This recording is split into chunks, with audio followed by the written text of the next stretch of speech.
क्या सच में ऐसा हो सकता है कि यमराज खुद किसी गरीब सब्जी वाले से डर जाए? क्या कभी आपने सुना है कि मृत्यु के दरबार से किसी को वापस लौटा दिया गया हो? मनकपुर गांव का एक साधारण रामू, ना धन ना दौलत, लेकिन ऐसा कौन सा राज था उसके पास जिससे यमलोक के नियम तक बदल गए? आखिर कौन आया उसे बचाने?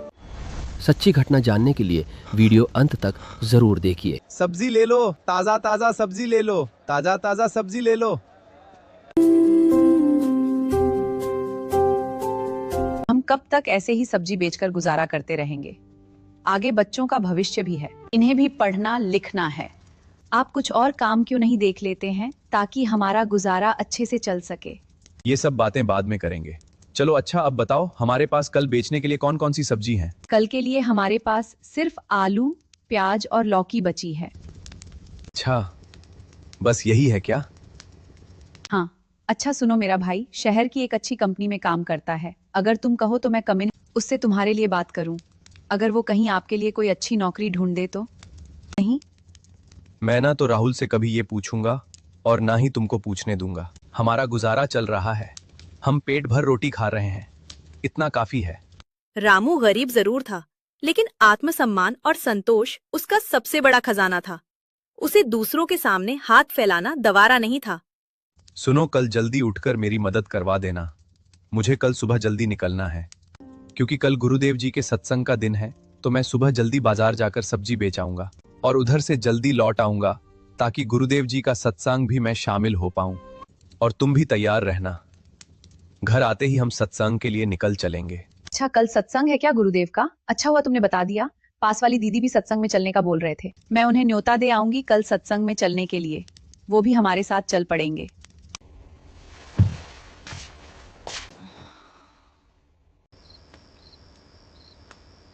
अगली सुबह दोनों पति पत्नी सब्जी का ठेला जमाने में जुट जाते हैं। सुनो भाग्यवान, बाजार से कुछ सामान लाना है क्या घर के लिए? नहीं, अभी तो सब है। हो सके तो बच्चों के लिए बाजार से फल फ्रूट ले आना। अच्छा चलो ठीक है, मैं निकलता हूँ फिर। आज जल्दी भी लौटना है। हाँ ठीक है जी, आराम से जाना। हाँ भाग्यवान, कबीर भगवान का आशीर्वाद हमारे साथ है, तुम चिंता मत करो। और हाँ, पड़ोस वाली भाभी को सत्संग का न्योता दिया या नहीं? सेना ने दिया है, वो तो बहुत उत्सुकता से तैयार होकर बैठे हैं। अच्छा ठीक है, तुम लोग तैयार रहना, मैं अभी आता हूँ कुछ देर में। ठीक है जी। बाजार में रामू अपनी रोजी रोटी कमाने निकल पड़ा। सब्जी ले लो, सब्जी ले लो, ताजा ताजा सब्जी ले लो।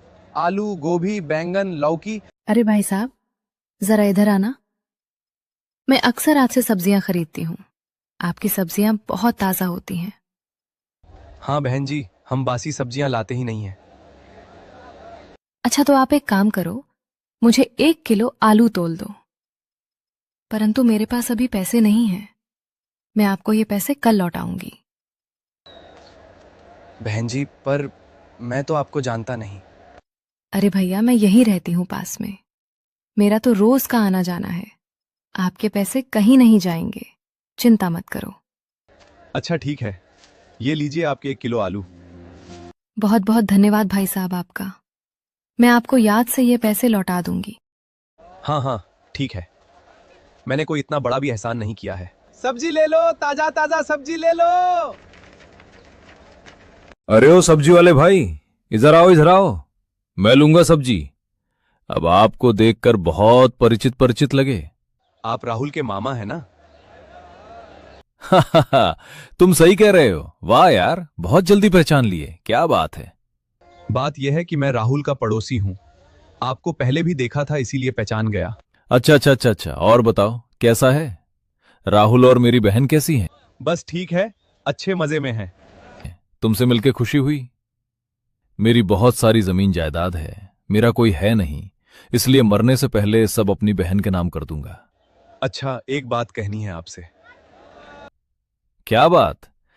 जब आप बात करते हैं तो आपका सिर थोड़ा सा हिलता है। ये ससरा आदत है, हमारी अम्मा का भी सिर हिलता था, बात करती थी जब। ये समझ लो जेनेटिकली हमको ये भगवान की तरफ से उपहार में मिला है, समझे? अच्छा तुमको पता है, हमारे पिता को ना पेट की समस्या थी। खाने के बाद तुरंत एकदम बाथरूम की तरफ भागना पड़ता था। अब हम दोनों भाई बहन बचपन में बहुत मजाक किया करते थे। हमने कहा कि जितनी भी समस्या हैं, पेट की बीमारी, ये सब हमको ना मिले।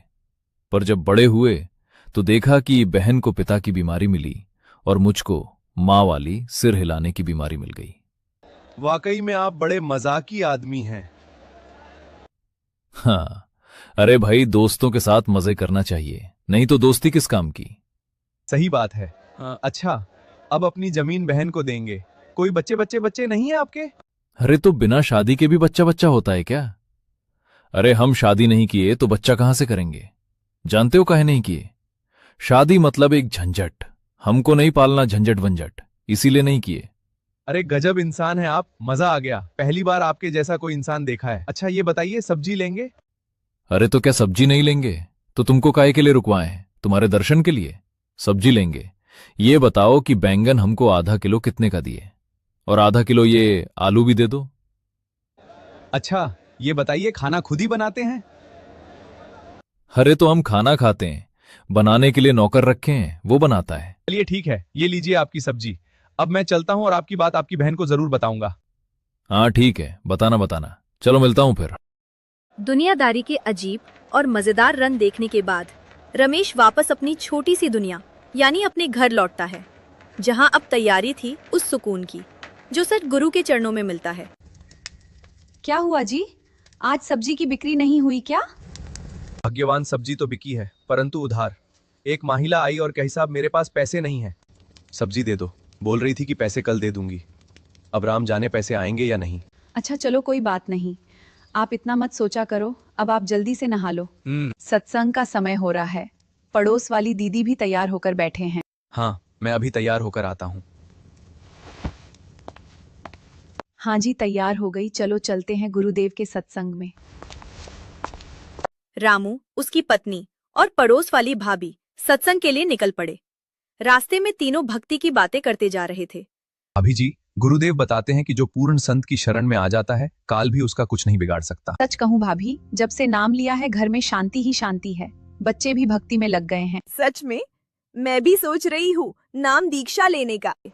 सभी लोग बात करते करते सत्संग में पहुंच जाते हैं और वहां अपने गुरुजी के चरणों में बैठकर उनका सत्संग श्रवण करते हैं।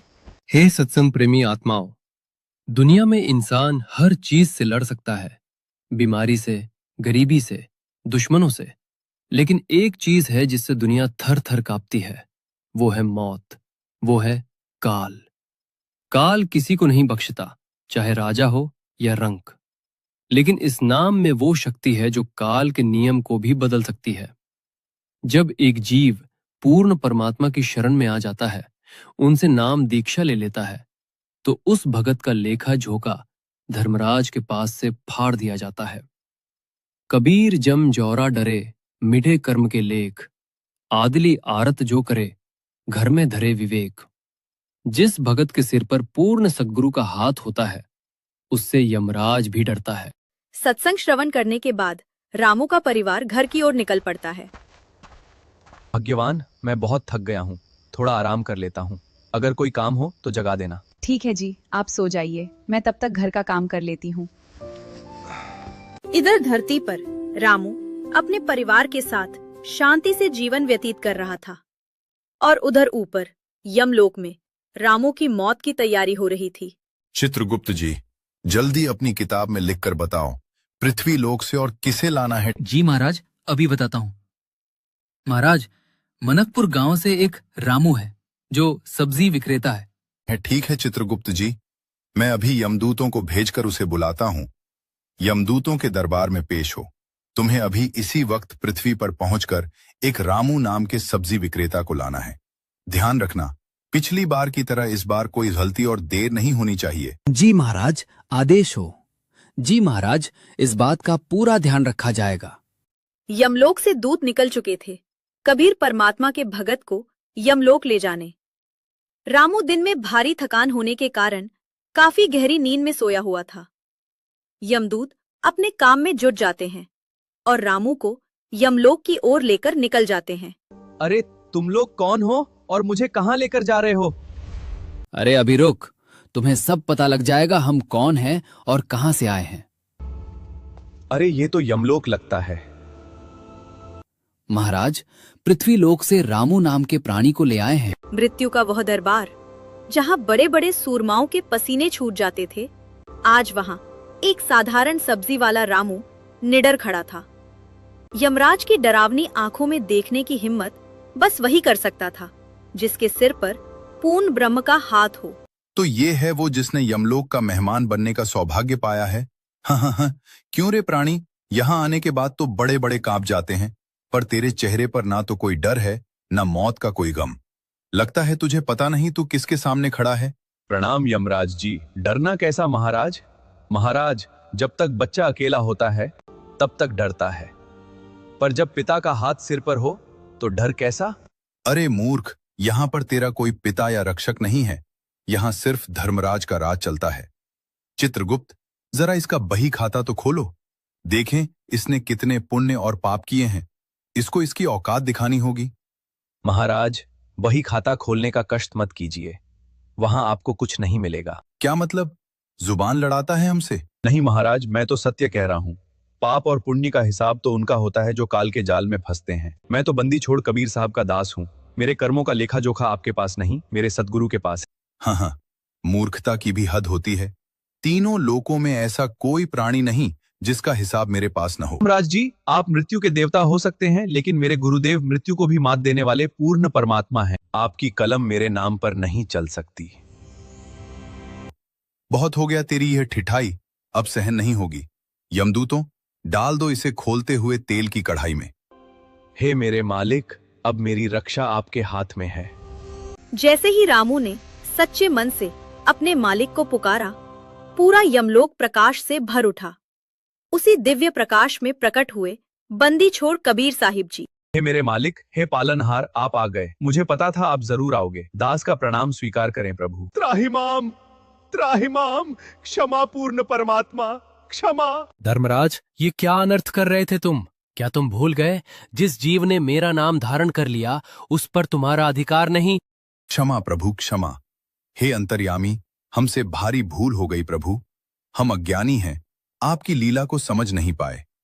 हमें लगा यह एक साधारण जीव है। जो सतगुरु की शरण में है वो साधारण कैसे हो सकता है धर्मराज? तुम कर्मों का हिसाब रखते हो, लेकिन मेरे भक्तों के कर्मों का हिसाब मैं स्वयं रखता हूँ। तुमने यहाँ लाकर मेरे वचनों का अपमान किया है। नहीं प्रभु, ऐसा विचार सपने में भी नहीं ला सकते। चित्रगुप्त, तुमने ये बताया क्यों नहीं कि यह परमात्मा का भगत है? क्षमा दाता, क्षमा प्रभु। प्रभु, आपकी माया अपरंपार है। इस भगत के मस्तक पर आपके नाम का ऐसा तेज था कि मेरी कलम रुक गई। प्रभु, आपके द्वारा बख्शी गई मुक्ति मुझे दिखाई नहीं दी। मेरी बुद्धि पर पर्दा पड़ गया था मालिक। चित्रगुप्त, अपनी बही में सुधार कर लो। भविष्य में ध्यान रहे, जिसके गले में मेरी कंठी और श्वास में मेरा नाम हो, यमदूत उसकी परछाई को भी न छुए। सत्य वचन प्रभु, आज के बाद ऐसी गलती कभी नहीं होगी। यमलोक के सारे नियम आपके भक्तों के लिए बदल दिए जाएंगे। ठीक है, रामू को सकुशल वापस छोड़कर आओ, और याद रखना इस पर जरा सी भी खरोच नहीं आनी चाहिए। यमदूतों, खड़े क्यों हो? रामू भाई को आदर के साथ पृथ्वी लोक पर छोड़कर आओ, और हाँ, माफी मांगना मत भूलना। क्षण भर में रामू की आत्मा पुनः उसके शरीर में प्रवेश कर गई। क्या हुआ जी? आप ऐसे क्यों उठे? सब ठीक तो है? करने की बात नहीं, आज मैंने अपनी आंखों से देख लिया, सच्ची शरण में रहने वाले का कोई कुछ नहीं बिगाड़ सकता। उस दिन के बाद रामू और उसकी पत्नी का विश्वास और अटूट हो गया। फिर वो दोनों निकल जाते हैं कबीर परमात्मा की कुटिया की ओर। रास्ते में उन्हें वही भाभी मिल जाती हैं जिन्होंने सत्संग का न्योता दिया था। वे सारी बात उसे बताते हैं। यमराज भी अपनी गद्दी छोड़कर कबीर परमात्मा के चरणों में झुक गया। उन्होंने कहा कि कबीर साहिब के भक्त का तो काल भी कुछ नहीं बिगाड़ सकता। पड़ोस वाली भाभी को भी नाम लेने की इच्छा होती है और वह भी उनके साथ कबीर साहिब की कुटिया में जाती है और नाम दीक्षा लेती है। उन्होंने निश्चय किया कि जीवन भक्ति और सत्य के मार्ग पर ही बिताएंगे।